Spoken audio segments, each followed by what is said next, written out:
Good morning. Welcome back. It is a beautiful early June morning. Well, I won't say beautiful. It's a rainy, drizzly June morning here in Chattanooga.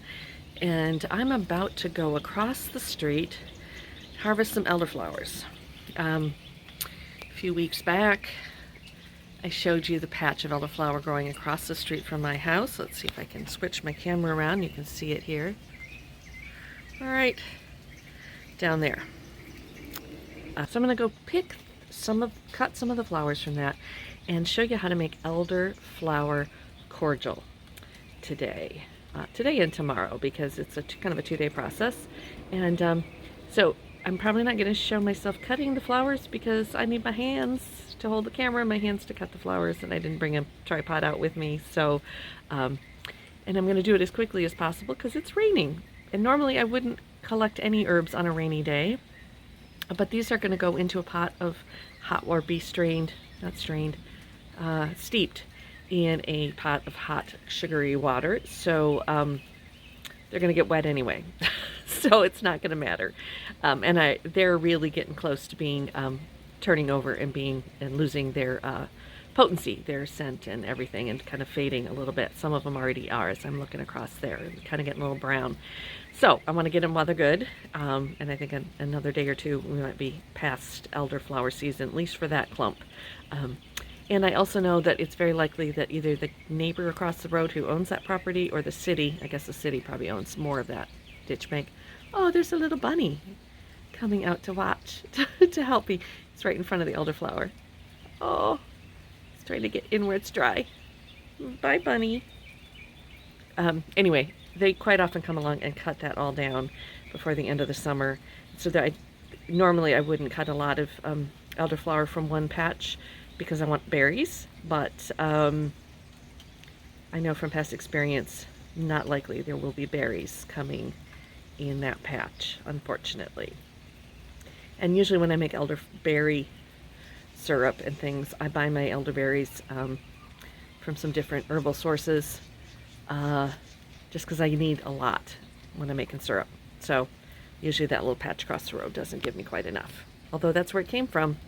It was from putting my spent berries out on the lawn for the wildlife to eat that I think seeded that little elderflower patch across the street. So what goes around comes around, right? So I'm going to go have a little chat with my elderflowers and ask their permission to use them today, and offer them a little song or a little prayer, and get them cut before I get too wet and come back in. I just took a shower. I have one ringlet, so I guess I'm going to get a little rainwater rinse after my shower. So anyway, we'll see you in a few minutes, and we'll meet back in the kitchen where I'll show you how to make the cordial. Okay, simple ingredients that we need for our elderflower cordial. First of all, elderflowers. I did not count how many. Most recipes say 20 to 30 blossoms. You can see that these are mostly open. Some of these are, I think the big ones are in the bottom. Here's a big one. So I don't know what they mean by 20 to 30. I filled my basket. When we go to prepare these, I am going to cut the stems off and just try to get just as little stem as possible and as much flower as possible. Stems can make it bitter. There's also chemicals in the stems that you don't want in there. So try to just trim as much, is just so all you get is the flower petals. But I'm going to leave those for now because that's kind of our very last step at this point. Then you're going to need 5 or 6 lemons and 5 cups of just white sugar. Now behind me on the stove, I have a pot. Let's see if I can, in here is 6 cups of water and 5 cups of white granulated sugar. Just set it to, I'm not trying to get it to a boil, I'm just trying to get it to gently warm up and dissolve the sugar. While this is doing that, we'll come back over here and we will cut up and zest these lemons. So the first thing you want to do is zest your lemons. This is like a microplane. I love this. If you don't have something like this, you can just use a regular vegetable peeler. Just be careful as you peel that you're not getting too much of this white pith. You just want the lemon, the yellow part of the lemon. This, for this kind of thing, is probably quicker than using the microplaner. Microplaner is kind of fun to use. Actually, I think I saw somebody on another YouTube channel do it this way. And I thought that was kind of brilliant. Yeah, this is going pretty quick.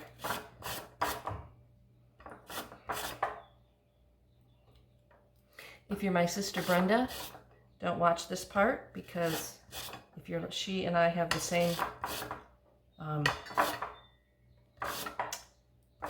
phobia of watching people cut things on TV or videos, because we're always waiting for the edit where they scrape their knuckles along the microplane or cut themselves with the axe, something like that. That's why I don't use a mandolin for anything. Kind of want to put my oyster shucking glove on right now that I've said that, because I'm afraid. But anyway. Ooh, that smells so yummy. Okay.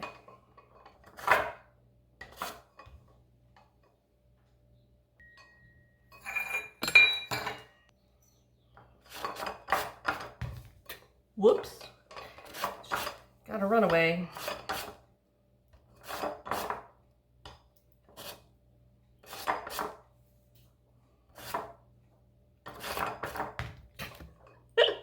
All right, I'm done. This is my 5th lemon. This is the first one that tried to get away on me. I think he's a little fatter than the other ones. I'm having a harder time holding him without scraping my knuckles, because I do not want that to happen. Now that I've mentioned it twice. Yeah, I'm kind of put myself in jeopardy here. Okay, so all the lemon rind is, there. And now I'm going to just slice these lemons up.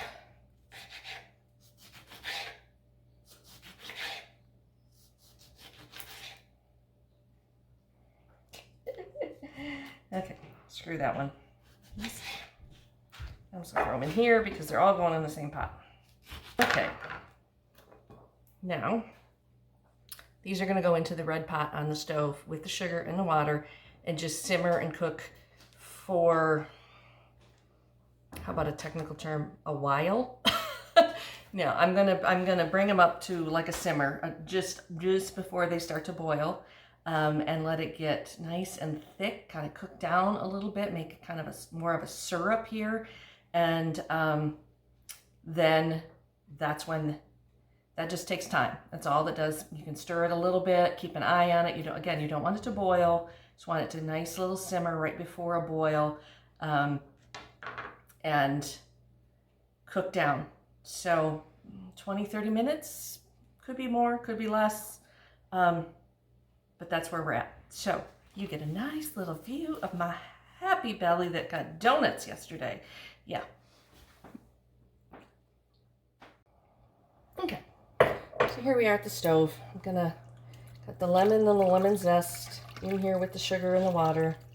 Make sure that nothing's, scrape the bottom a little bit.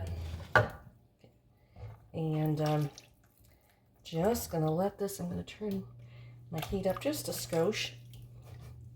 Skosh, does anybody else still say things like just a skosh or a smidgen? And we'll let that heat up and cook.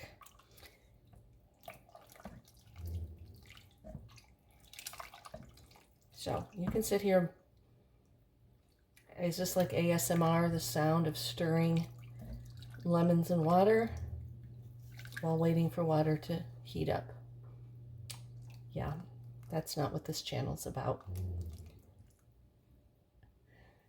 I'm just going to let this simmer, and I don't know if the camera's picking this up, but my dog is over here in the family room and he's snoring. I don't know if he's snoring or he's dreaming, but he's making an awful lot of weird old fart lab noises. So if he's on camera or if the mic's picking him up, that's what that sound is.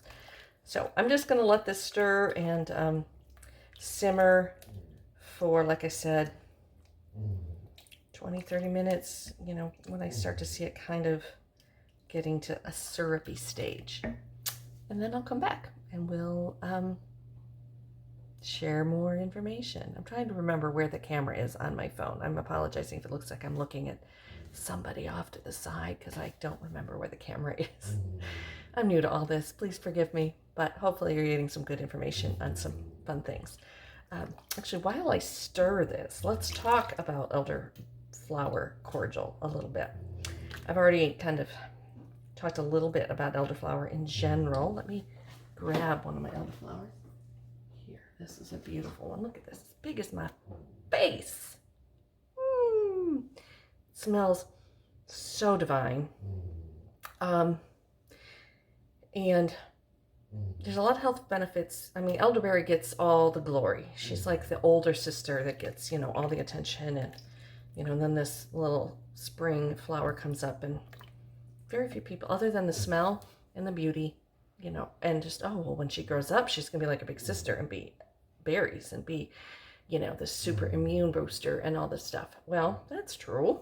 That's why we try not to harvest all the elderflower on one plant or in one area. We leave some for the birds and some for the pollinators and some to make berries for the birds and things like that. But elderflower itself, now I am not a trained herbalist. I am a folk herbalist, I guess you would say. I've learned a lot through, you know, books and other herbalist friends and herbal conferences and things like that. So I am not an encyclopedic knowledge about all the herbs that I use, but the ones I use, I try to learn what I need to know from them. And I say from them because I do try to be in communion with the plants that I use and what they want me to use them for. Elderflower came to me when I was having some bronchial issues. And I don't know if I've talked about mullein yet.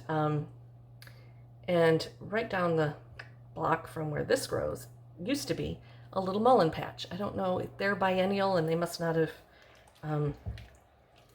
you know, gone to seed, and I don't see them there anymore, but maybe I don't need them anymore. There's also folk wisdom that herbs and medicines will come to you when you need them.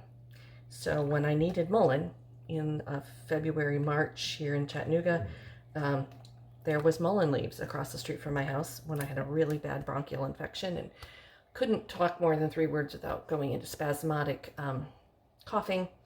And so I'm getting off on the subject tangent about mullein, but elderflower also is lung supportive. Oops, and she's shedding a little. If flowers go into the pot here, it's not going to harm anything because that's where they're going to go eventually. So now that I've discovered and learned a lot more about elderflower, she showed up across the street from my house. But I love, my husband brought home a tin, and it's in the cupboard way over there, so I can't grab it easily, I've always loved Earl Grey tea. Earl Grey is like my go-to morning breakfast tea, and that's what's in this pot on my stove right now. Oh, and it even has that one.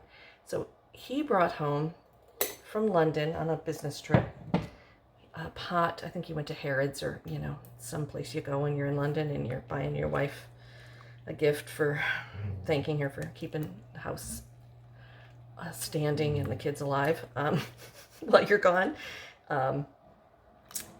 He brought me home a tin of Earl Grey and elderflower tea, and I loved it because 2 of my favorite things.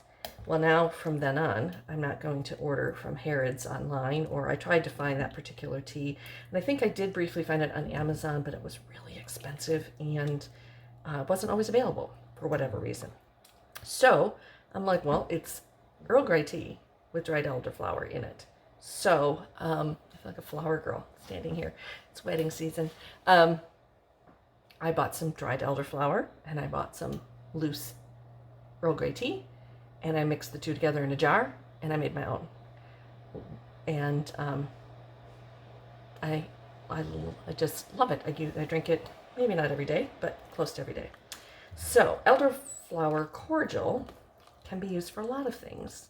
When I don't have my elderflower tea, or maybe I'm making an herbal tea that I want to sweeten. I could put a skosh, a smidgen, a bump, no, that's not the word I want, of this cordial in my tea to give it some lemony zest and some elderflower punch and sweetness, because it's going to be a sugary syrup. I can use it, and poor Cass is just groaning and moaning over there. I don't know what he's dreaming of, but you can use it in cocktails, anywhere you would use a simple syrup. It's really good in gin and tonics. Oh, hold on, hold that thought. I just realized he's shut in his crate and he hears Mama talking and he wants to know who I'm talking to. So I'm gonna go let him out. 1 second. Okay, we're back. I had to run to the store for lemons and I forgot I closed him in his crate before I left.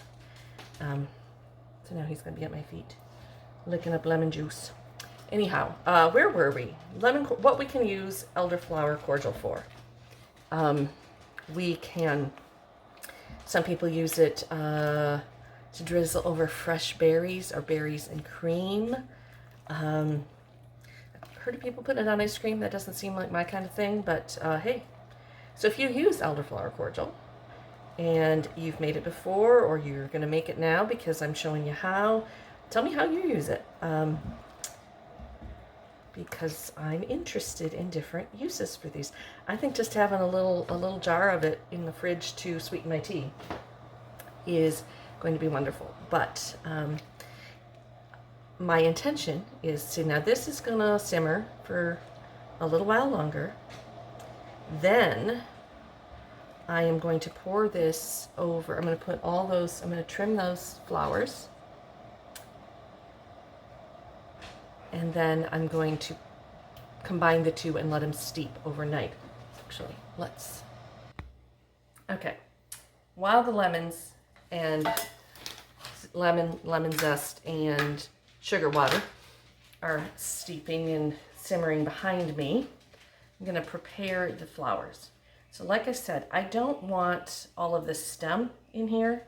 So I'm going to take them, and I have this big soup pot. Oh, that was just the flower head.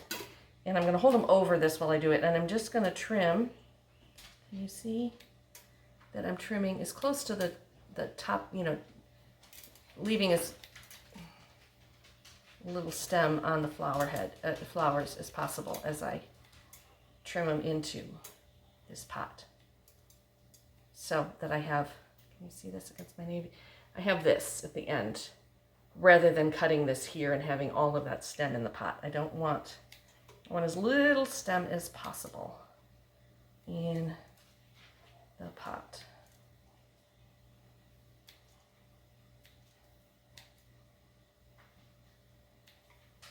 I could probably also just strip these by hand.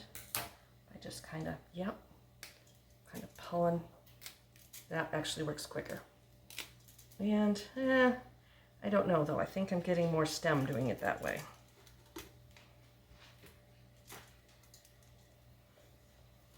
These little bits of stem aren't going to, you know, cause a huge issue.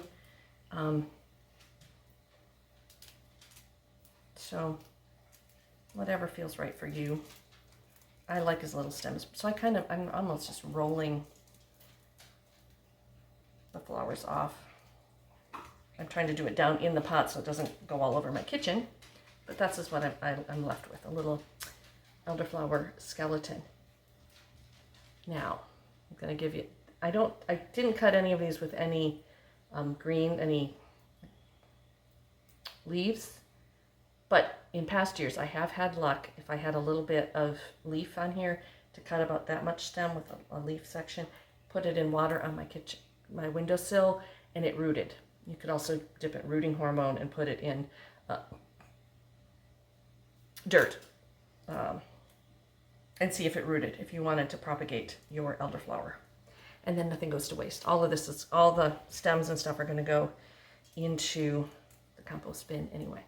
So I'm going to clean up these elderflowers and get them in the pot, ready for step, I don't know, whatever step number we're on.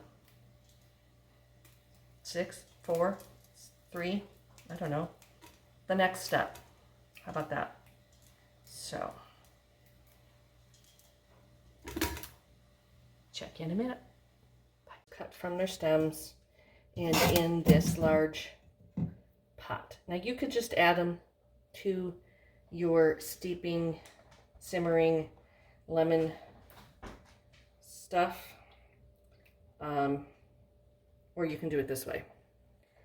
I'm going to do it this way. I put them in the sink because this is hot, and this is a cast iron Dutch oven, so it's heavy, and I don't want to spill, and I don't want to burn myself.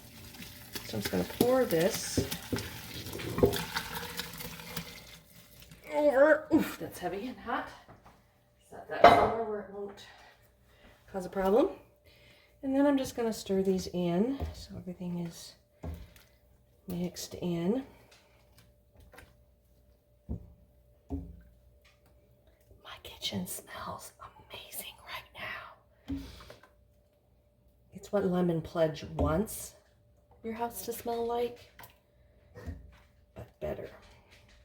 So now what I'm going to do with this, I can throw a tea towel over it. I'm actually just going to put the lid to the stock pot on top of it, set it on the back of my stove or somewhere out of the way in my kitchen here, and ignore it. Let it sit for 24 hours.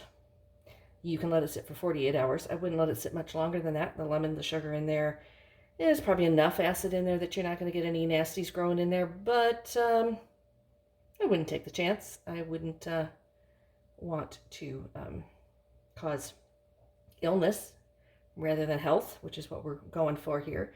So 24 hours to set it, you know, on the back of the counter, back of the stove with a lid or a towel over it. Because yeah, if you live in the South and you have ants in your kitchen, well, I guess you don't even have to live in the South to have ants in your kitchen. They're going to have a field day on this sugary goodness. So cover it with something to keep any critters out of it, for sure.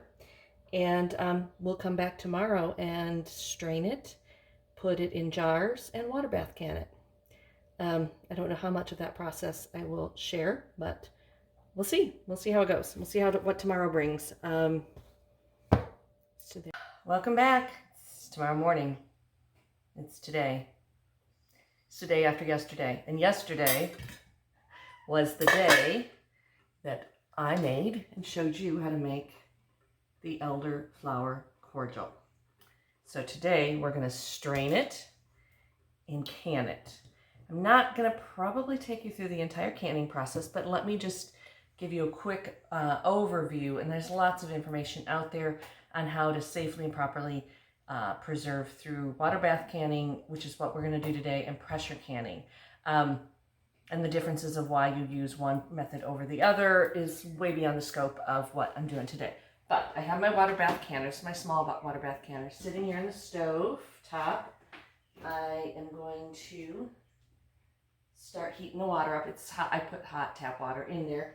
Behind it is a little saucepan with a couple inches of water, hot water, that I did bring to a boil, and that's where my lids, my two-part canning lids, the lid part, are in there preparing. In the oven, I have my jars. I've washed them out with really hot soapy water, rinsed them, and now they're in, well, the oven hasn't quite come to temperature yet, but I'm going to hold them in a 300-degree oven to help to sanitize them. And other times in the past, I have gotten my water in my water bath canner to a boil and put the empty jars in there and submerged them and let them boil for 10-15 minutes. Either method works. So this is what we're doing. Now what we need to do is strain the syrup. So I'm going to adjust the camera. This is just a mixing bowl and a fine mesh strainer. If you don't have a fine mesh strainer and all you have is a colander with the larger holes, then line your colander with some cheesecloth or like a muslin cloth or a really lightweight tea towel. I think this mesh is going to be fine enough to keep the little elderflowers from straining through. If it isn't, then I guess I'll double strain. So what I'm going to do is, ooh, yeah, this is has absorbed a lot. So I'm just going to start with ladling because it's pretty big, too big to pour.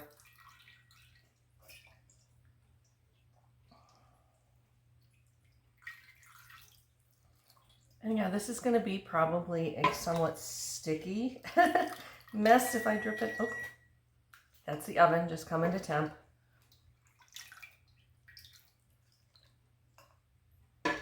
Anytime you're canning and preserving your home kitchen, you really want to be very mindful of all the sanitation procedures and be, very careful. Follow all the rules. And like I said, there's lots of resources out there. My family survived on my grandma's canned peaches and sweet and sour dill pickles and green beans and tomatoes and all the bounties of her garden for generations with nary a botulism. So when done right, you can, I always like to have something to put my dirty utensils in so that they don't get my countertops all sticky. And we're just going to pour the last of that. Okay, so this can go in the sink. And then this can drain. Now here is the drawback to this arrangement. I can't set this on the bowl to drain because it's down in the liquid when it sits down in the bowl. And I did not come up with a plan B, but I have a plan B, I think. Is that going to fit? Yeah, that'll fit.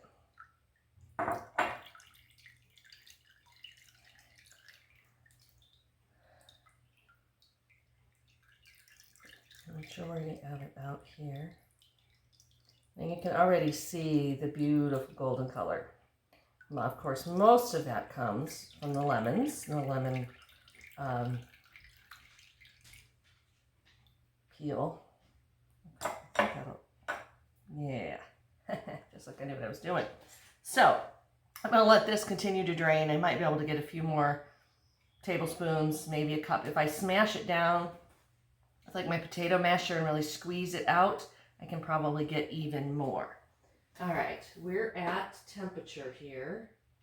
Okay, so I am going to pull my jars out of the oven, which I think you can actually see from this angle.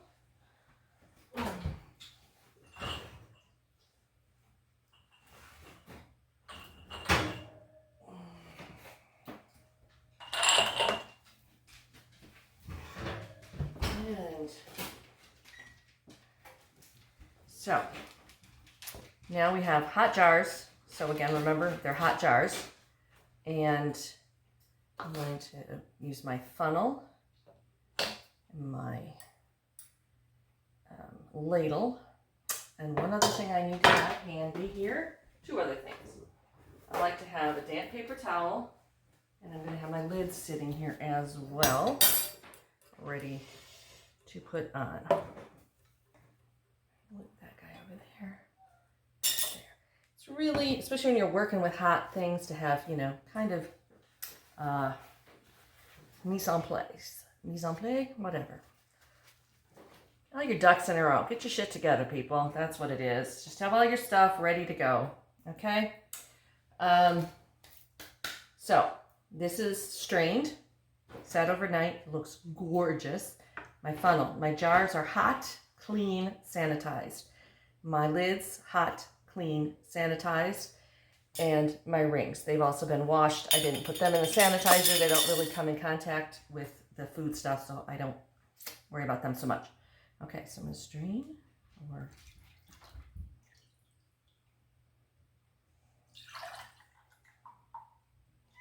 and you want to leave a little headspace in your jars.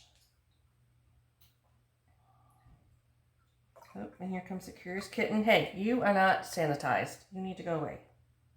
A little more. Hey, Scooter.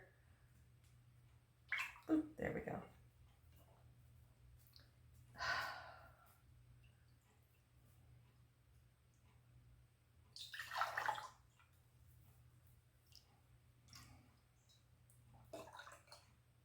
If any of my siblings or cousins are watching this, you know Grandma would not have allowed a cat, not only in her kitchen, but on her kitchen counter. But picking her up and moving her, my hands are clean. I don't want to have to start over there.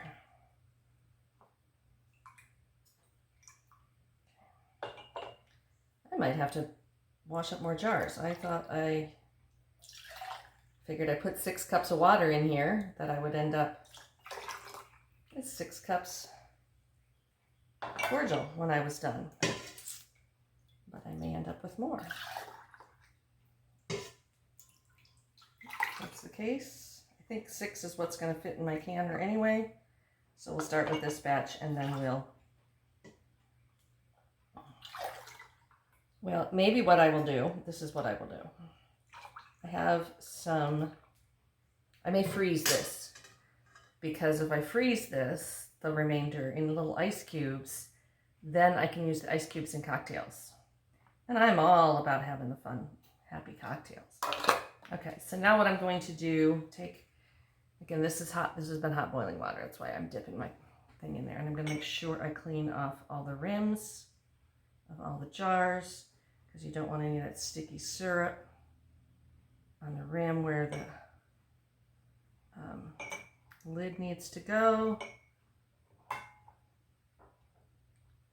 There we go. And then, this excites me. I know I get excited over silly things. This little tool is a magnet on this end, and it's specifically for doing this. Oops, except it grabs all of them at once. And mine has been missing for a long time. Oops, let's see. Go back in there. And when I got my small water bath canner, which I evidently haven't used in a while, off the shelf in the basement and brought it up here and started washing it off, guess what I found? Magnetized to the inside of it was my little doodad. And this is the second of my little magnetic doodads that I have had in my canning career. Yeah, nobody pays me to do this. And the other one went missing, probably the same way, got magnetized to something and then got tossed or got lost. So now, I can't show you on the camera, but I'm just going to stick it to the side of my fridge, and it kind of sticks out, looks like a little antenna on the side of my refrigerator. But hey, it works. Now I'm going to fix these lids, tighten them down. I'm just going to get them on here, and then as I put them into the water bath canner, is my water boiling? If you have a choice, the option to can, especially water bath canning, on an electric stove or a gas stove, I think I would actually almost do this over a wood burning stove over the electric stove that I have. But I guess beggars can't be choosers. This is what this kitchen came with.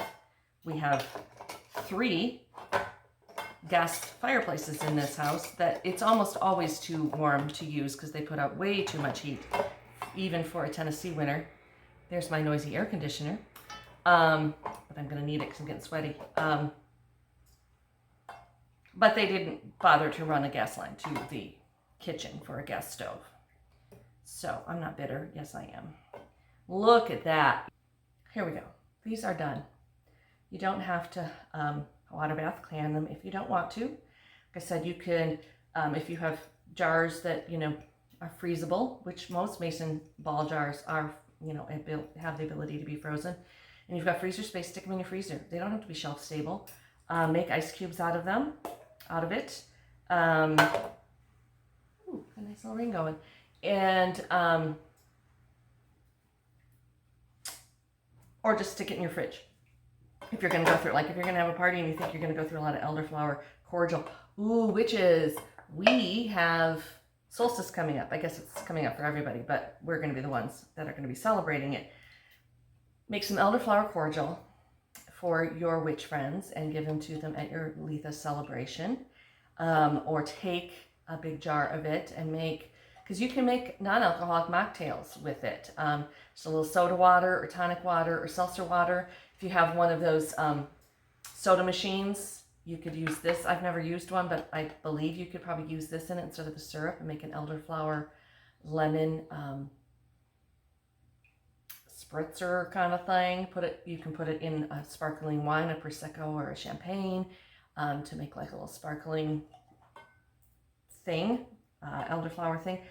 Pour it, make lemonade and sweeten your lemonade with it. I mean, we already know it has a lot of lemon in it. So lots of things, lots of ways you can use your wonderful, beautiful summer sun in a jar. I mean, I would offer a little of this to the fairies. You know, I don't know. It's just so gorgeous. It is a rainy, drizzly, nasty, ugly day here. And I mean, the skies outside are the color of my gray cabinets. But this just brings a little sunshine in. So that's kind of why I'm going to preserve mine, is because I want to preserve this sunshine for the darkest winter days that, you know, are inevitably coming. So now we're approaching solstice, but that just means we're halfway to the next solstice, which, you know, we know how all that goes. I hope you enjoyed learning how to harvest, use, and preserve Elderflower Cordial, some of its uses, and maybe you can have a little stand somewhere near you where you can get some this week or the next couple weeks. If you're further north than I am here in Chattanooga, then you know it might not be flowering where you are yet.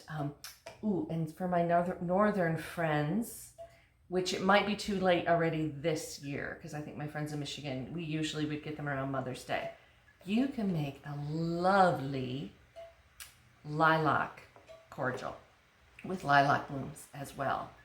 Same method, take all the little purple flowers off the stems and do that. You can make a lilac simple syrup as well for lilac cocktails.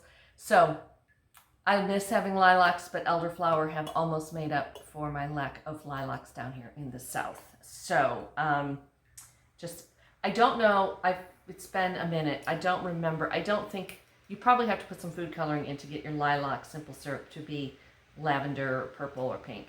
And with all those lemons in there, it might still go yellow, but it will have that essence of springtime, of Mother's Day, all the good stuff.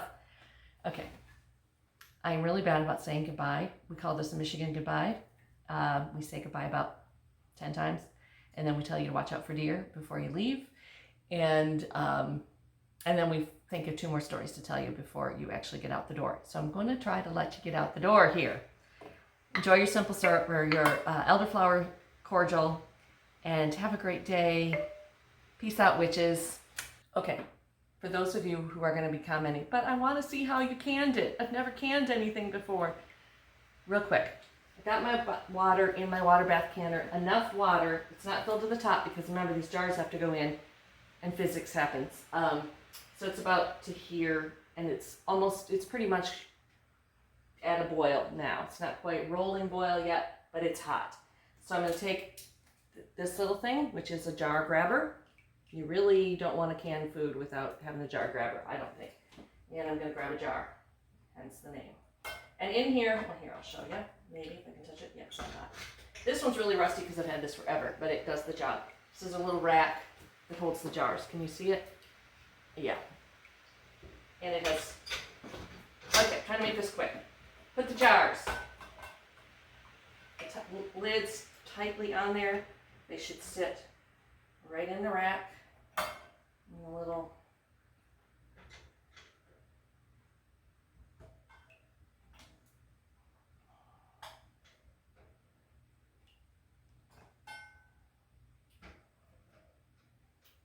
And this holds 6. Hence, I might have too much water in here. Not measured. And then you're going to lower these babies down in there, carefully, carefully, carefully. And put the lid on. Now, you don't start counting your time, and I'm going to can those for about 20 minutes. I'd rather go a little long than too short and have a problem. So, this is also your guide. If you want to learn how to can food, this is your, I don't like to use the word Bible, but your go-to book. The Ball Blue Book of Preserving, or Guide to Preserving. Ball is the company that makes most of the mason jars that we use now. And really, this has all the information you could use. Another great resource for canning foods is if you're in the United States, your county extension office. As a 4-H kid, county extension office is the go-to place for anything that you need, really. But they have a lot of information. Sometimes, they're also, if you're using a pressure canner, they're where you go to get your pressure canner tested, the seal on it, to make sure that it's sealing properly and you're not building a tomato canning bomb in your kitchen. So, because that's what people are always scared of, that their pressure canner is going to explode or do something. That's why you go to your extension office and have them check your seal. Okay, it's in here. When I know it's boiling, I'm going to start counting time. And I'm going to go in the 15 to 20 minute range. There is not in the Blue Book anything about canning Elderflower Cordial, so I'm just going off logic and experience, like canning juices like grape juice, homemade grape juice, and things like that. It's very similar. It's actually got more sugar in it than a homemade grape juice would have, so I think it's good. And all those lemons, it's high acid food, so it should be good. So that's when it's done. Turn off the heat, obviously, move it off the heat if you can. It's really, there's a lot of water in there, and plus 5 jars of cordial, so it's heavy. So if you have any weakness in your arms or wrists or anything, leave it right where it is. Let it, lift the rack out, use your grabbers, take your jars off, and I usually put them on either a wooden cutting board or a towel on the counter. I don't like to put them, I have granite counters in this kitchen, which tend to be a little cooler than the ambient air. I don't like to put my hot glass jars on a cold stone countertop. So I usually put them on a towel or a wooden surface and just let them sit till they cool. And you'll hear them pop, pop, pop, pop, pop. That is the sound of the lids sealing. That means you got to seal. When you're done, you should be able to press on the top so they don't like ding, ding, ding, like blip, blip. They don't move. They're sealed. If they go blip, blip, I wish I could hear. Let me grab one. If they do this, then they're not sealed. So you just put that one in the fridge or the freezer because it didn't seal. You can go through the whole process of put a new lid on it and start over again, but I mean, if your whole batch didn't seal, then you probably got a bad batch of lids. Now, I just bought this thing of mason jars yesterday, so all the lids are brand new, but you can get replacement lids, all that. You know all that. This is why I didn't do a video on canning. Okay, one last thing, and I have my camera off the tripod, so I'm trying to do this one-handed. So I'm enjoying my daily Lilith tea. I turn my mug around, even though it's in the wrong hand. Don't burn myself. Here's my Lilith mug, and so my tea this morning is a blend of mullein and holy basil, just loose tea in a tea strainer, and let it steep, and then I sweetened it with my Elderflower Cordial, and it is sweet, a little bit tangy with the lemon. Oh, and so good, so good. It just, all those flavors blend together beautifully. So using the Elderflower Cordial as a tea sweetener, thumbs up. Love it.